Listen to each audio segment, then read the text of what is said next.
రైట్గా Telugu Desam party స్థాపనకు రూపొందిన పసుపు జెండా తెలంగాణ ఆంధ్రప్రదేశ్ రాష్ట్రాల్లో రాజకీయ పరంగా అభివృద్ధి పరంగా ఎంతో కొంత పుంతలు తొక్కింది. 1982లో నందమూరి తారక రామారావు పసుపు జెండాను ఆవిష్కరించినప్పుడు అది ఒక పార్టీ ప్రారంభం కాదు, అది ఒక ప్రజల స్వాభిమానానికి సంకేతంగా నిలిచింది. తెలుగువాడు తలదించుకోవాల్సిన అవసరం లేదనే ఎన్టీఆర్ నినాదం ప్రజల హృదయాల్లో ముద్రపడింది. యువతకు ఉద్యోగ అవకాశాలు ఏర్పడటంతో పసుపు జెండా అనేది అప్పటి నుంచి అభివృద్ధికి మారుపేరుగా మారింది.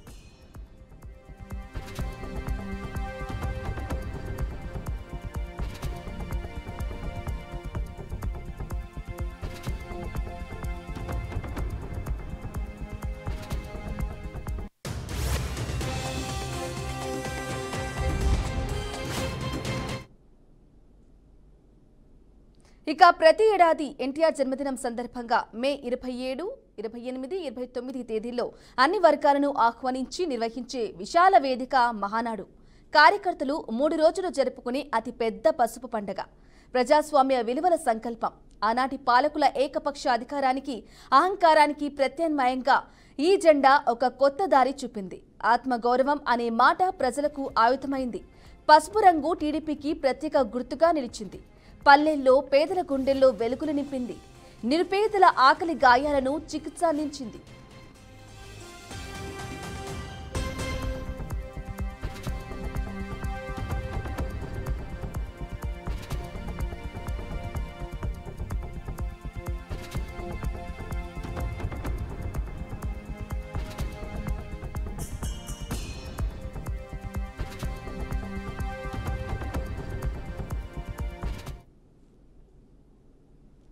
ఇక 2024 ఎన్నికల్లో ఘన విజయం సాధించిన అనంతరం జరుగుతున్న వేడుక కావడంతో దీన్ని ఘనంగా నిర్వహించేందుకు టీడీపీ ముఖ్య నేతలు నెల రోజులుగా శ్రమిస్తున్నారు. సభ, సంస్థాగత నిర్మాణం, భవిష్యత్తు కార్యాచరణతో పాటు టీడీపీ మౌలిక సిద్ధాంతాలు, మంత్రి లోకేష్ ప్రతిపాదించిన 6 సూత్రాల ఆవిష్కరణ, పార్టీ నియమావళిలో సవరణలపై ప్రధాన చర్చ జరగనుంది. ఈ మహానాడుకు 2 ప్రత్యేకతలు ఉన్నాయి. సాధారణంగా కడప జిల్లాలో వైసీపీ బలంగా ఉండేది. ఉమ్మడి రాష్ట్రంలో అన్ని జిల్లాలను టీడీపీ శాసించినా కడపలో మాత్రం వైసీపీనే పైచేయి సాధించేది. కానీ గత అసెంబ్లీ ఎన్నికల్లో వైసీపీ కంచుకోటను టీడీపీ బద్దలు కొట్టింది. ఉమ్మడి జిల్లాల్లో మొత్తం 10 అసెంబ్లీ స్థానాలు ఉండగా 7 చోట్ల టీడీపీ జెండా ఎగిరింది. ఇది ఆ పార్టీ శ్రేణుల్లో ఎక్కడా లేని ఉత్సాహాన్ని నింపింది. అదే ఊపులో ఈసారి మహానాడును కడపలో నిర్వహించాలని పార్టీ అధినేత చంద్రబాబు ఆదేశించారు. టీడీపీ ఆవిర్భావం తర్వాత కడపలో మహానాడు నిర్వహించడం ఇదే మొదటిసారి. టీడీపీ 40 వసంతాలు పూర్తి చేసుకున్న సమయంలో ఒంగోలులో మహానాడును 2022లో కని విని ఎరుకని రీతిలో నిర్వహించింది. వైసీపీ పాలన అంతానికి ఒంగోలు మహానాడు నాంది పలికిందని చెప్పాలి.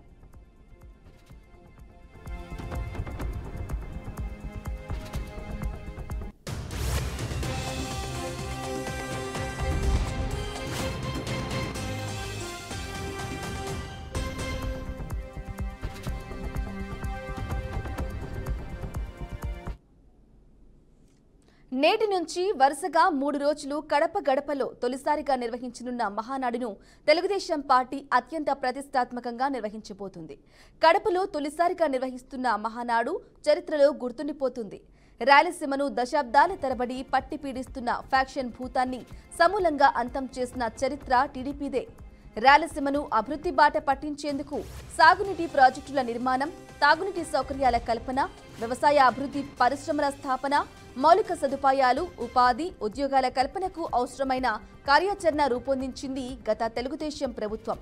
రాయలసీమలో పారిశ్రామికాభివృద్ధికి ప్రాధాన్యత ఇచ్చి రాయలసీమ అభివృద్ధికే పెద్దపీట వేసింది.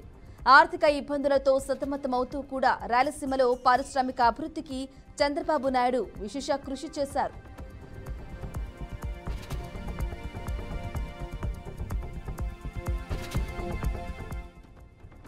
ఇక 2014-19 మధ్య తెలుగుదేశం హయాంలో అనేక పరిశ్రమలు ఏర్పాటయ్యాయి.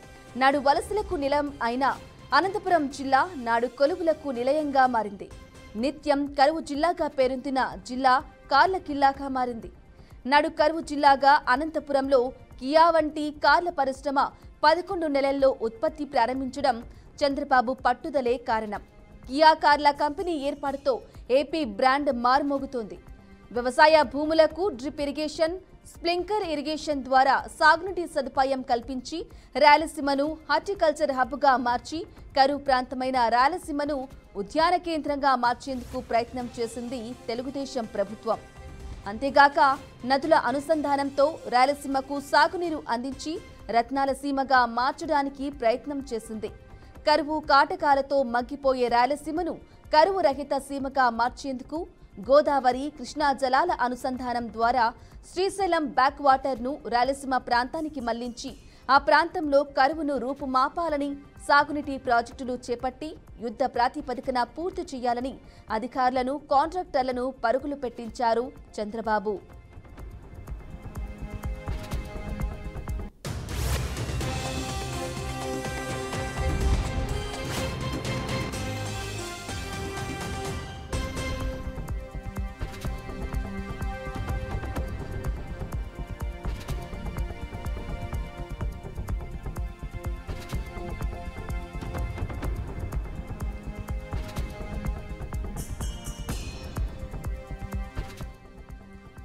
ఇక పోలవరం పూర్తయ్యే వరకు ఆగకుండా సముద్రంలోకి వృధాగా పోతున్న నీటిని రాయలసీమకు మళ్లించి నీటి వెతల నుంచి దూరం చేసేందుకు ఉద్దేశించి చేపట్టిన పట్టిసీమ ప్రాజెక్టును అతి వేగంగా పూర్తి చేసి వృధాగా పోతున్న గోదావరి జలాలను కృష్ణాకు తరలించారు.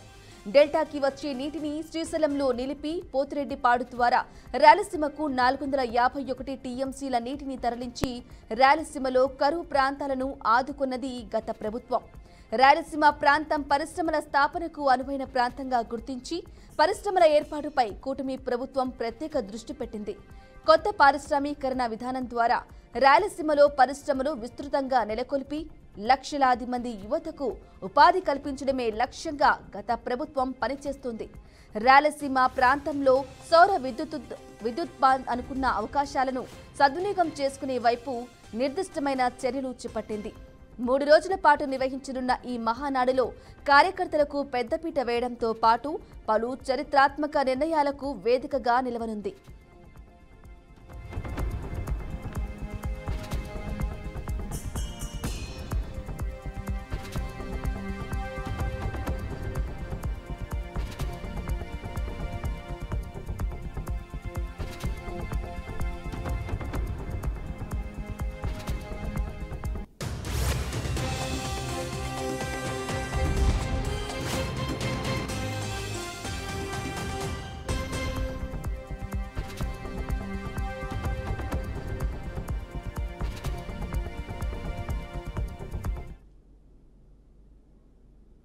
రైట్ గా తెలుగుదేశం పార్టీ స్థాపనతో రూపొందిన పసుపు జెండా అంటే మహానాడులో ఈ రోజు నుంచి 3 రోజుల పాటు కడపలో నిర్వహించబోతున్నారు. ఇక గడపలో మహానాడును 3 రోజుల పాటు చంద్రబాబు గ్రాండ్ గా అయితే నిర్వహించబోతున్నారు. ఈ నేపథ్యంలో అక్కడ బహిరంగ సభలో కూడా చంద్రబాబు మాట్లాడే విధంగా అంటే సూపర్ 6 హామీలకు సంబంధించి కూడా మాట్లాడే అవకాశం ఉంది. అలాగే ఇప్పటికే వైఎస్ఆర్ కడప జిల్లాగా పేరును కూడా కడప జిల్లాను వైఎస్ఆర్ జిల్లాగా ఉన్న పేరును కూడా వైఎస్ఆర్ కడప జిల్లాగా పేరైతే మార్చడం జరిగింది. చూడాలి మరి ఎటువంటి హామీల గురించి మాట్లాడతారో, ఏ అంశాలపై మాట్లాడతారో చూడాల్సిన అంశం ఉంది. నేడు తెలుగు వారి ఐక్యతకు చిహ్నంగా నిలవటం నాకెంతో గర్వంగా. 2025 మే 27, 28, 29 తేదీల్లో కడప గడ్డపై తొలిసారిగా జరగబోయే మహానాడు వేడుకలకు మీ అందరినీ సాదరంగా ఆహ్వానిస్తున్నాను.